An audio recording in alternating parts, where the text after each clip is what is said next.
నమస్తే అండి. Welcome back to our channel. నేను మీ లక్ష్మీ ప్రసన్న. ఇంట్లో పచ్చి కొబ్బరి ఎక్కువగా ఉన్నప్పుడు ఒకసారి కొబ్బరితో ఇలా చేయండి. చపాతీల్లోకి గానీ, రైస్‌లోకి గానీ చాలా బావుంటుంది. ఈ పచ్చడి కోసం పొయ్యి మీద కళాయి పెట్టుకొని కొద్దిగా ఆయిల్ పోసుకొని ఆయిల్ హీట్ అయిన తర్వాత ఒక 10-12 ఎండుమిర్చి తీసుకొని వాటిని బాగా వేగనివ్వాలి.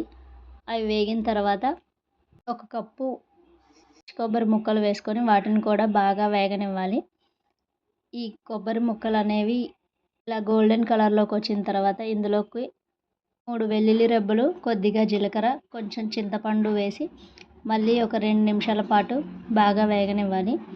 ఇదంతా ఇలా వేగిన తర్వాత స్టవ్ ఆఫ్ చేసి చల్లారనివ్వాలి. ఇలా చల్లారిన తర్వాత ఈ మిశ్రమాన్నంతా కొద్దిగా జార్‌లోకి వేసుకొని ఒకసారి మిక్సీ పట్టుకోవాలి. మిక్సీ పట్టుకున్న తర్వాత టేస్ట్‌కి సరిపడంత ఉప్పు వేసుకొని మళ్ళీ ఒకసారి మెత్తగా గ్రైండ్ చేసుకోవాలి. ఇప్పుడు పోపు కోసం కళాయి పెట్టుకొని కొద్దిగా ఆయిల్ వేసుకొని ఆయిల్ హీట్ అయిన తర్వాత కొద్దిగా తాలింపు గింజలు, ఒక ఎండుమిర్చి, ఒక 3, 4 రెబ్బల ఎల్లిపాయలు, కొద్దిగా కరివేపాకు వేసుకొని బాగా కలుపుకొని ఇందాక మనం గ్రైండ్ చేసుకున్న మిశ్రమం అంతా వేసుకొని ఒకసారి మొత్తం కలుపుకోవాలి.